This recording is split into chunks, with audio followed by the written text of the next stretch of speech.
아멘. 고맙습니다. 잊혀질만 할 때 우리 담임 목사님이 저를 또 기억으로 이어가도록 불러주셔서 영광이고요. 감사를 드립니다. 오늘 3월 첫 주일, 날씨도 참 좋은 것 같아요. 여러분들 새봄에 아픈 자들이 나음을 입기를 축복합니다. 마음이 답답하고 어둠 속에 있는 자들이 봄의 새빛을 받고 여러분들 삶에 희망이 일어나기를 축복합니다. 그리고 어린 자녀들, 학생을 둔 우리 학부형들 새 학기를 맞이했는데 걱정 많으실 텐데요. 여러분들 자녀에게 지혜와 총명이 가득 넘치기를 축복합니다. 제가 먼저 감사 인사를 하나 드리고 말씀을 드리고자 합니다. 지난 1월에 저희 집에 장모님께서 91세로 소천을 하셨는데 그때 우리 교회가 관심을 갖고 사랑을 베풀어 주셔서 너무 고마웠습니다. 여러분들 정말 진심으로 감사를 드립니다. 저는 목사로서뿐 아니라 성도로서 지금까지 살아오면서 두 가지 질문을 늘 유지해 왔습니다. 하나는 내가 누굴까 하는 질문입니다. 이것은 출애굽기 제3장에 보면은 하나님이 모세를 부르시고 모세를 바로에게 보내시며 내 백성을 바로에게서 건져내어 내가 너희 조상에게 준 약속의 땅으로 인도해 가라, 그런 미션을 받았을 때 모세가 첫 마디 하나님 앞에 내가 누구간데 그 일을 할 수 있습니까? 하는 질문이었어요. 저는 고등학교 시절에 이 말씀을 읽으면서 지금까지 계속해서 내가 나를 아는 것 같지만 아직도 여전히 모르고 또 내가 소망하는 그 정체성을 아직도 온전히 갖지 못했기 때문에 계속해서 묻습니다. 특별히 주의 일을 행할 때마다 모세를 파송하신 하나님 앞에 모세가 질문했듯이 저도 역시 주님, 제가 누구길래 이 일을 맡기십니까? 그런 질문입니다. 두 번째 하나의 질문은 사도행전에 보면 오순절 성령이 임한 다음에 베드로가 성령에 충만하여 거리로 뛰쳐나가서 그리스도의 십자가의 죽으심과 하나님이 그를 다시 살리심에 대한 복음을 전파했는데 그때 오순절을 지키기 위하여 왔던 천하에 흩어져 살던 유대인들, 디아스포라들 중에 베드로의 설교를 듣고는 마음이 찔려 베드로에게 질문한 것입니다. 그러면 우리는 어떻게 해야 합니까? 어떻게 해야 합니까? 그 질문이 저의 두 번째 계속되는 질문입니다. 어떻게 살아야 합니까? 어떻게 해야 합니까? 여러분들에게도 바라기는 이 두 가지 질문이 끊임없이 새로워지는 질문 속에 여러분들의 삶을 계속 새롭게 만들 수 있는 그런 도전이 될 수 있기를 축복합니다. 우리 성도들은 여러 가지로 부름을 받는 호칭이 있는데 정리해보면 한 세 가지 정도가 있습니다. 하나는 교인입니다. 교인은 교회에 등록해서 교회의 조직에 몸을 담고 교회의 모든 행사와 하는 일에 참여하는 자입니다. 어떤 이들은 굉장히 열정적으로 참여하면서 교회 모든 일에 빠지지 아니하는 멤버십의 특별한 그러한 모습을 보이면서 교회가 그를 주목하게 되는 그런 교인입니다. 그러나 이 교인이라는 호칭으로 끝나는 사람들은 그가 개인적으로 어려운 일을 당하거나 흔히 말하는 시험에 들면은 그는 여지없이 돌아섭니다. 자기의 일을 먼저 행합니다.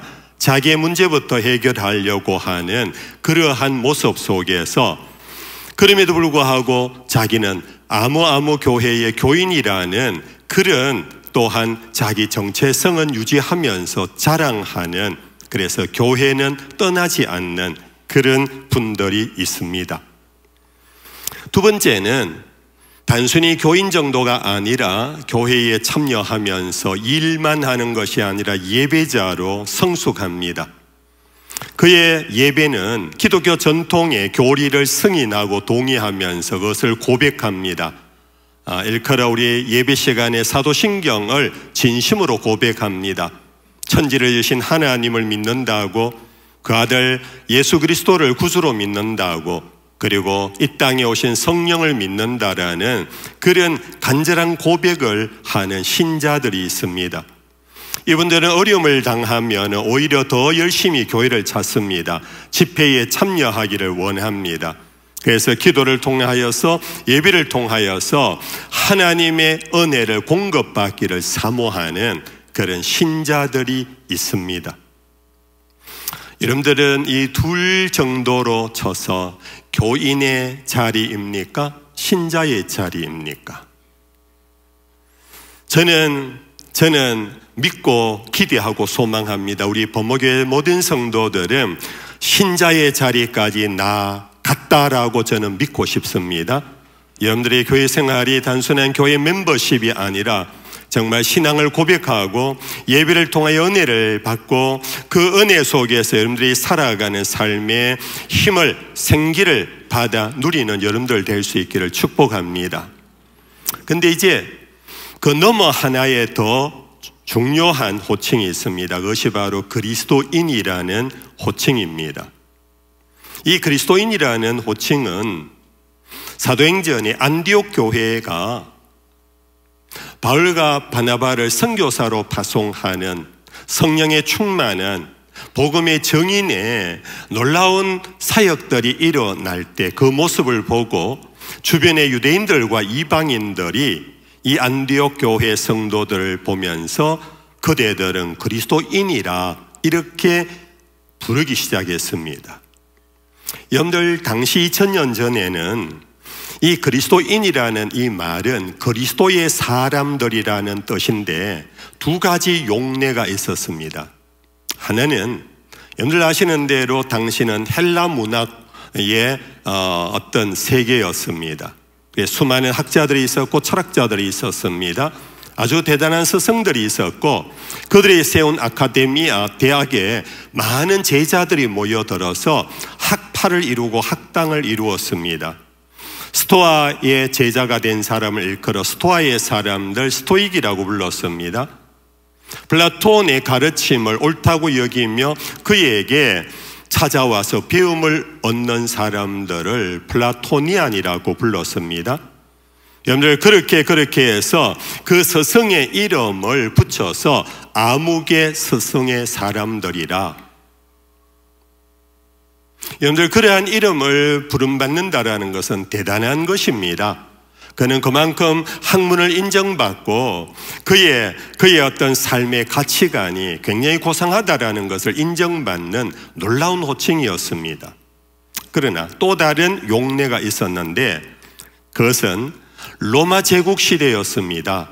그것은 군사 문화의 그늘 아래에 있었습니다.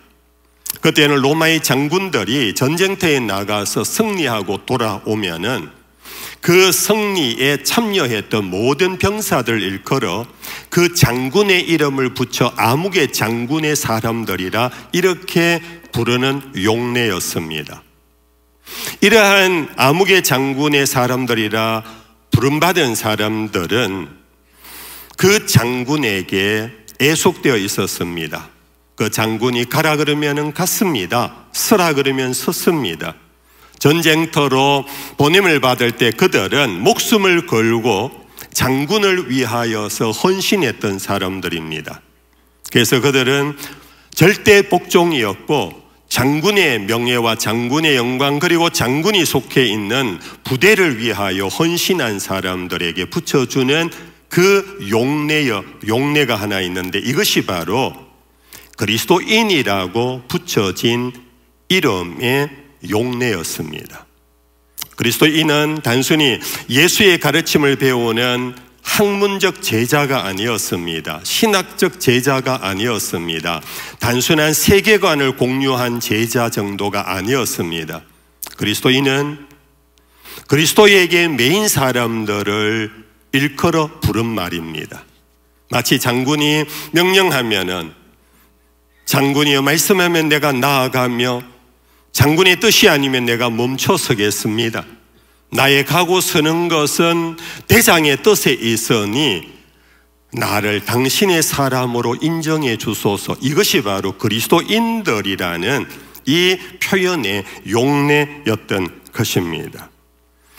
그래서 사도 바울은 갈라디아서 제3장에 보면은 그리스도인을 일컬어 이렇게 표현했습니다. 그리스도로 옷 입은 사람들이라.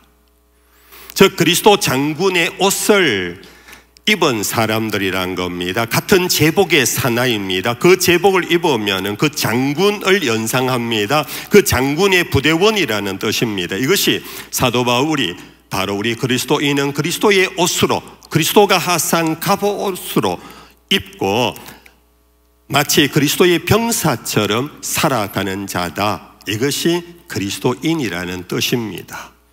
여러분들, 이 말은 굉장히 우리 모두에게 부담스러운 호칭입니다. 그러나 부담스럽지만은 성경은 우리에게 도전합니다. 사랑하는 성도들이여, 여러분들은 그리스도의 장성한 분량에까지 자라십시오.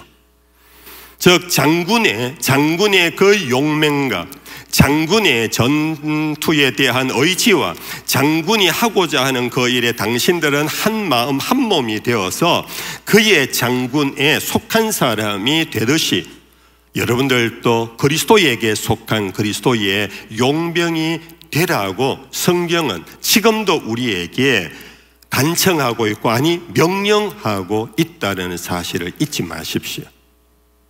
오늘 이 시간 저와 여러분들은 내가 누구간데, 내가 누구이길래, 우리는 이 자리에 귀한 분들입니다.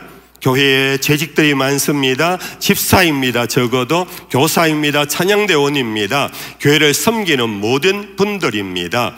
여러분들이요, 그러한 직분의 이름을 넘어 나는 누구간데 일을 하는가, 그리스도인이기 때문에 일을 한다라는 그런 고백과 찬양이 여러분들 마음속에서 진실로 나올 수 있는 그런 은혜가 있기를 축복합니다. 사도 바울은 이러한 모습의 정체성을 가지고 그는 아주 놀라운 고백을 남긴 것, 우리가 잘 아는 한 토막이 있습니다. 그것이 갈라디아서 2장 20절입니다. 내가 그리스도와 함께 십자가에 못 박혔나니 그런즉 이제 내가 산 것이 아니요 오직 내 안에 그리스도께서 사신 것이라. 내가 육체 가운데 사는 것은 나를 위하여 자기 몸을 버리신 하나님의 아들을 믿는 믿음 안에서 사는 것이라.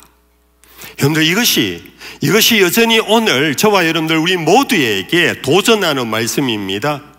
우리가 십자가를 믿는다라는 신자에 그치는 것이 아니고 주께서 십자가에 죽으실 때 나도 함께 죽었다라는 고백, 일치성이 있어야 합니다.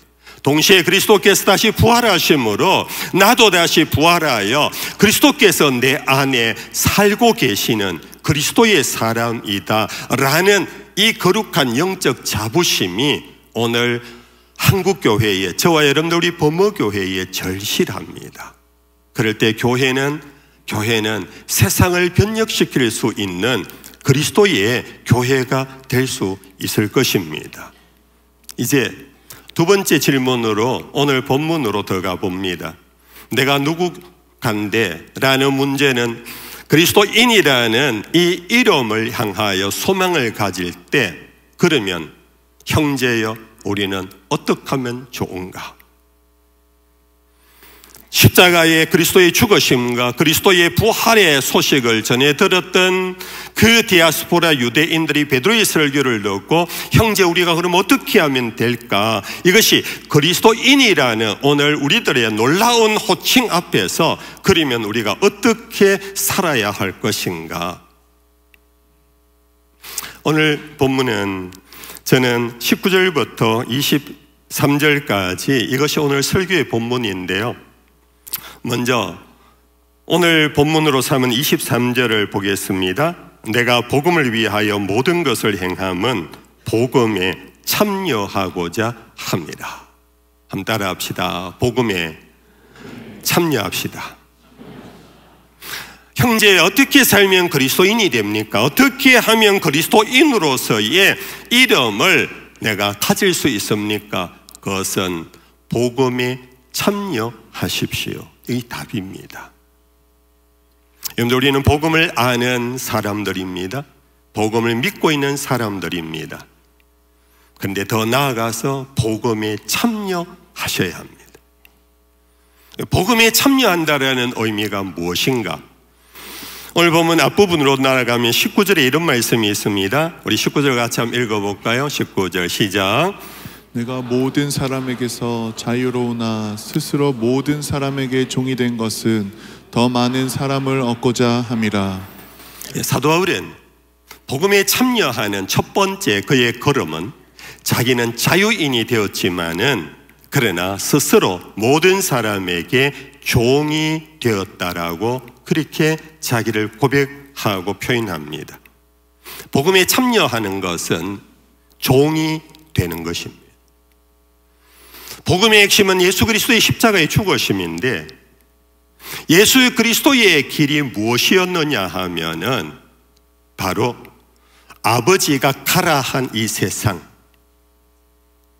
그는 아버지의 말씀에 순종하고 아버지의 종으로서 이 땅에 와서 세상의 죄를 짊어지고 간 하나님의 어린 양이 되셨습니다. 이것이 복음의 실체입니다. 복음은 예수 믿으면 천당 가는 일이지만 이 일을 위하여 예수님이 무엇을 하셨느냐? 예수님이 하나님이 세상을 이처럼 사랑하사, 오늘 우리 찬양이 너무 은혜스러웠어요. 오늘 저는 죄송합니다. 우리 지자 선생님을 처음 보는데 오늘 찬양 너무 고마워요. 정말 좋았어요. 정말 감사하고요. 제가 가슴이 막 뛰었어요. 오늘 복음의 핵심 아닙니까? 하나님이 세상을 이처럼 사랑하사 독생자를 주셨습니다. 주셨다라는 것은 주체가 하나님 아버지입니다. 주실 때 아들 하나님 예수님은 순종하며 이 땅에 오셨습니다. 예수를 두고 여러 가지로 예수님은 설명하셨는데, 요한복음 말씀에 5장 30절 말씀을 우리 한번 읽어볼까요? 같이 읽어봅시다. 내가 아무것도 스스로 할 수 없노라. 듣는 대로 심판하노니 나는 나의 뜻대로 하려 하지 않고 나를 보내신 이의 뜻대로 하려 함으로 내 심판은 의로우니라. 예수님은 당신의 모든 이 땅의 오심과 이 땅에서의 모든 행적과 가심조차 아버지의 뜻 때문에 왔고 아버지의 뜻을 이루며 아버지의 뜻대로 간다라는, 그것은 보냄을 받은 종의 고백입니다. 예수님은 요한복음 다른 복음서에 보면은 내가 너희에게 주는 교훈은 내 교훈이 아니라 아버지께서 하라고 주신 말씀이다 라고까지 하셨습니다. 예수님은 당신 모든 것이 보냄을 받은 종으로서 순종했던 것이 십자가의 죽음이었고 부활이었습니다. 여러분들, 우리가 그리스도인, 찐 그리스도인이 되려면 바로 모든 사람의 종이 되어야 합니다. 그래서 모든 사람에게 하나님이 우리를 보내셨고 우리는 하나님의 보냄을 받은 종이기 때문에 하나님께만 종이 아니라 세상 가운데서도 종의 길을 걸어갈 때 그것이 바로 하나님의 종이 되는 것입니다.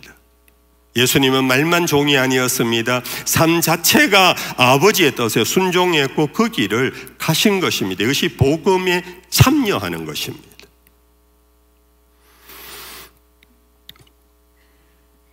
여러분들, 우리는 잊지 않아야 합니다. 우리는 세상의 주인이 아닙니다. 세상의 주인이 아닙니다.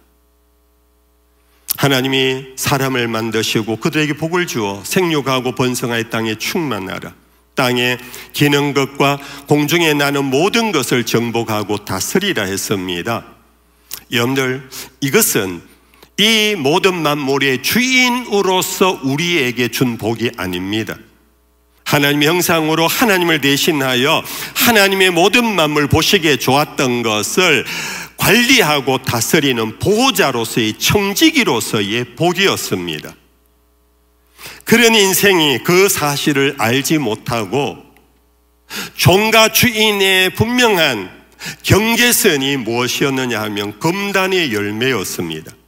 내는 동산의 모든 실과를 먹을 수 있으나 저 동산 중앙에 있는 나무의 과실은 먹으면 안 된다. 이 한마디로 우리 인생은 주인이 결코 아니라는 것을 선포한 건데, 인생이 뱀의 유혹 앞에 결국 그것을 따먹는 날 나도 하나님과 같이 되어 눈이 밝아서 하나님의 자리, 주인의 자리를 빼앗으려고 했던 것이 인간 인류의 죄악의 길이었던 것입니다. 오늘도 마찬가지입니다. 성도 여러분들, 여러분들이 교회 안에서 맡은 일들, 그 일들은 하나님이 여러분들을 그 자리에, 그 일에 보낸 주인이 계신다는 사실을 잊지 마십시오. 여러분들이 교회 안에서 어떤 자리, 어떤 직분으로 교회를 섬기든지 간에 여러분들은 주인이 아닙니다. 오히려 나를 보내시고 세우신 주인이신 하나님의 뜻이 무엇인가 분별하면서 거기에 순종할 때에 우리는 온전한 하나님의 사람, 그리스도의 사람이 될 수가 있습니다. 여러분, 구약의 인물 이스라엘의 초대 임금 사울 왕을 아실 것입니다. 이 사울 임금은 당대 주변의 많은 나라들의 침공 앞에 이스라엘이 고통을 당하고 있을 때 백성들이 사무엘에게 와서 우리에게도 왕을 세워달라. 그래서 그들이 뽑았습니다. 그들 가운데 최고의 남자였습니다. 최고의 용사였습니다. 그 사울을 왕으로 추대했는데, 여러분들 아시는 대로 사울은 결국 나중에 폐위당하고 말았습니다. 왜 그랬을까요? 왜? 사울이 폐위당한 이유가 뭘까요? 병이 들었는가요? 전쟁에 나가서 아주 큰 패전을 당해서 책임을 물은 건가요? 여러분들 잘 아는 아말렉 전쟁에서 사무엘을 통하여 하나님이 말씀하셨습니다. 내가 이 전쟁에 함께 할 것이니 너희는 두려워하지 말고 나가서 싸워라. 사울은 병사들을 끌고 나가서 전쟁을 치루었습니다. 하나님의 약속대로 대성을 거두었습니다. 그러나 전쟁을 나가기 전에 하나님은 사무엘을 통하여 한 가지 경고를 했습니다. 그러나 왕이여, 사무엘의 표현입니다. 왕이여, 당신이 성전을 거둔 다음에는 아말렉에 속한 어떤 것도 전리품으로 여러분들 거두어 오시면 안 됩니다. 근데 사울이 성전을 하고 대성을 하고 진미를 하고 돌아오는데 개선문에 사무엘이 나가 보니까 병사들의 발자국 소리보다 엄청난 양떼와 소떼의 울음소리가 더 진동했던 겁니다. 왕이여, 이게 무슨 소리입니까? 오 사사여, 하나님이 우리를 성리케 하셔서 들어가 보니 수많은 살찐 소들과 양들이 있었습니다. 이것을 가지고 와서 하나님께 제사 드리려고 했습니다. 이 말을 듣고는 사무엘을 통하여 하나님이 그를 폐위시켰습니다. 여러분들 잘 아는 말씀 우리가 확인해 볼까요? 우리가 한번 확인해 봅시다. 여러분들 사무엘상 15장 22절입니다. 다 같이 읽어봅시다. 사무엘이 이르되 여호와께서 번제와 다른 제사를 그의 목소리를 충정하는 것을 좋아하신 같이 좋아하시겠나이까? 순종이 제사보다 낫고 듣는 것이 숫양의 기름보다 나으니라. 여러분들 바로 이것입니다. 전쟁은 여호와께 속한 것이었습니다. 전쟁의 승리는 하나님의 승리였지 사울의 승리가 아닙니다. 그러므로 주인 되신 하나님이 전리품을 거두지 말라고 했으면 순종해야 되는 것입니다. 사무엘의 경고를 사울은 외면한 채 자기의 생각에 이걸 왜 버려? 이걸 왜 그냥 두고 와? 그리고 그의 명분은 이것을 가지고 가서 제사하면 되지 않느냐? 여러분들, 오늘 우리를 속이는 것이 바로 이런 사탄의 미혹이 많습니다. 우리에게 합리적인 미혹입니다. 너무나 당연한 오늘 이 세대에 이렇게 하는 것이 옳다고 생각하는 것들로 우리를 미혹합니다. 하나님의 뜻이 하늘이 땅에서부터 높음과 같이 너무나 높고 다르기에 우리 인생은 땅의 것을 바라보며 땅의 것을 쫓아가다가 결국은 땅의 주인이 되려고 하다가 사울이 폐했듯이 아담과 하와가 에덴에서 쫓겨났듯이 오늘 교회 성도들이 하나님의 은총을 누리지를 못하고 결국은 허무한 교인의 모습으로 전락하고 마는 것입니다. 여러분들 이제 말씀을 맺겠습니다. 원로 목사는 좀 설교 조금 길어요.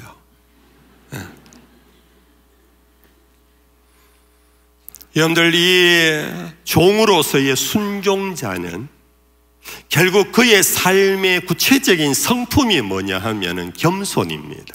겸손. 복음에 참여하는 자는 겸손한 자입니다. 겸손이란 뭔가 손 비비는 게 아닙니다. 허리를 90도로 기울이는 게 아닙니다. 겸손이란 자기를 비우는 것이 겸손입니다. 여러분들 오늘 본문 앞부분에 20절부터 22절까지 우리 같이 한번 읽어볼까요? 같이 한번 읽어봅시다. 시작. 유대인들에게 내가 유대인과 같이 된 것은 유대인들을 얻고자 함이요 율법 아래에 있는 자들에게는 내가 율법 아래에 있지 아니하나 율법 아래에 있는 자같이 된 것은 율법 아래에 있는 자들을 얻고자 함이요 율법 없는 자에게는 내가 하나님께는 율법 없는 자가 아니요 도리어 그리스도의 율법 아래에 있는 자이나 율법 없는 자와 같이 된 것은 율법 없는 자들을 얻고자 함이라. 약한 자들에게 내가 약한 자와 같이 된 것은 약한 자들을 얻고자 함이요 내가 여러 사람에게 여러 모습이 된 것은 아무쪼록 몇 사람이라도 구원하고자 함이니. 아멘. 한번 따라합시다. 내가 여러 사람에게 여러 모습이 되었습니다. 여러 모습이 되었습니다. 여러분들 이것이 자기를 비우지 않고는 불가능한 것. 자기의 주관이 매우 뚜렷합니다. 가치관이 있습니다. 이데올로기가 있습니다. 신학이 있습니다. 이것이 너무 견고한 사람은 모든 사람에게 모든 사람이 될 수가 없습니다. 오히려 자기의 주장과 자기의 가치관과 자기의 방법론을 가지고 그렇지 않는 사람과 구분을 하는 갈라치기를 합니다. 바울은 내가 유대인에게는 유대인처럼 행했습니다. 내가 이방인에게는 이방인처럼 살았습니다. 내가 약한 자에게는 약한 자처럼 살았습니다. 왜 그러냐? 그것이 그리스도의 길이었습니다. 예수님은 말씀이 육신이 되어 이 땅에 오셨습니다. 하나님이 사람 되어 오셨습니다. 여러분들 사람이 되어 오셨을 뿐 아니라 그는 죄인을 만나면 죄가 없으셨지만 죄인과 한 상에 앉아서 먹고 마시는 친구가 되셨습니다. 여인을 만나면 당신 여인들은 인구의 수에도 들지 않았지만 예수님은 여인을 존중하며 여인의 벗이 되어 주었습니다. 세리를 만나면 매국노라고 손가락질 받던 당시에 세리를 자기의 제자로 삼으셨습니다. 여러분들 이것이 예수의 길이었고 그것이 복음이 되었고 그래서 모든 인류가 예수로 인하여 구원받을 수 있게 된 것입니다. 예수님 말씀하셨습니다. 수고하고 무거운 짐진 자들아 다 내게로 오라. 수고하고 무거운 짐진 자들은 당시에 힘들고 약하고 고통 속에 있는 자들이었습니다. 그들을 오라고 했습니다. 그들을 맞이하기 위해서는 내 마음은 온유하고 겸손하다고, 그래서 그분들을 맞이할 수 있습니다. 계급주의자들은 만나지 못합니다. 민족주의자들도 만나지 못합니다. 이데올로기에 빠진 사람은 모든 사람을 만나지 못합니다. 그런데 예수님은 모든 사람을 만났습니다. 그래서 예수는 모든 사람에게 모든 자가 되어라 하는 이 길을 사도 바울은 이렇게 살아간 것입니다. 오늘 그리스도인들은 세상으로 나가면서 판사처럼 검사처럼 하면 안 됩니다. 평가자, 판단자로 나아가지 마십시오. 만약 한다면 여러분들은 변호사처럼 하십시오. 의뢰인을 만나면 의뢰인에게 귀를 열어야 합니다. 그의 아픔도 슬픔도 부끄러움도 다 토해낼 수 있는 정도로, 신뢰할 수 있을 정도로 여러분들은 그들에게 공감하셔야 합니다. 나는 이런 사람하고 상종을 못해. 들어보니까 이거는 끝이야. 그러면 결국 의뢰인은 떠납니다. 오늘 그리스도인의 복음에 참여하는 길은 예수님이 그랬던 것처럼 모든 사람에게 구주가 되셨고, 사도 바울도 모든 사람에게 모든 사람이 된 것과 같이, 여러분들은 친구가 있습니까? 이웃이 있습니까? 가족이 있습니까? 여러분들은 복음에 참여하는 자가 되십시오. 그 자에게 귀를 여십시오. 마음을 여십시오. 온유하고 겸손하십시오. 그러기 위해서는 자기를, 고정관념을, 자기를 버려야 합니다. 이것은 변질이 아닙니다. 하나님이 사람 된 것만큼 큰 변신은 없습니다. 복음은 바로 세상을 위하여 자기를 비우는 변신의 길입니다. 우리 범어교회가 여러분들 지난번에 입시하는 그 학부형들을 위하여 입시 전략 설명회를 한다고 교회 공간을 비워줬습니다. 제가 듣기로 4월에는 여기 숲속에서 이웃 주민들을 초대한 어떤 열린 바자회를 한다고 교회 공간을 비워드린답니다. 여러분들, 복음에 참여하는 길은 바로 자기를 비우는 것입니다.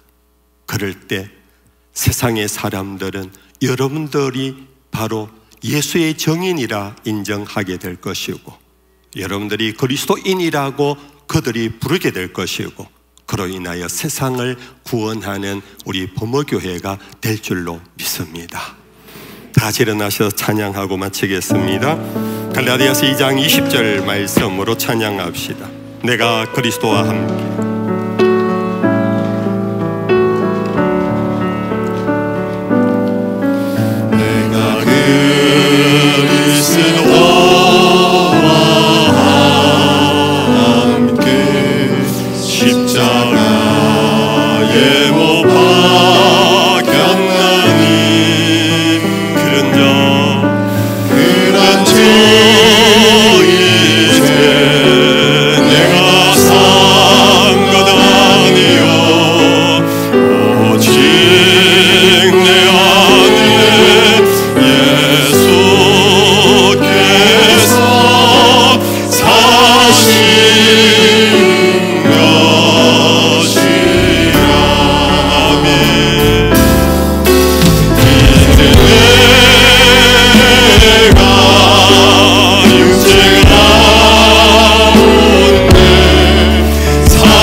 성령이 여러분들에게 오늘 말씀을 어떻게 교훈하고 책망하며 바르게 하고 의로 교육하셨는지 받은 감동대로 그 말씀 붙잡고 잠시 1분 정도 우리 소리내어 같이 기도합시다. 하나님 아버지 감사합니다. 오늘도 주의 말씀을 복음에 참여하는 참그리스도인들이 될 수 있기를 신자의 자리에서 그리스도의 예배, 그리스도의 군사가 되고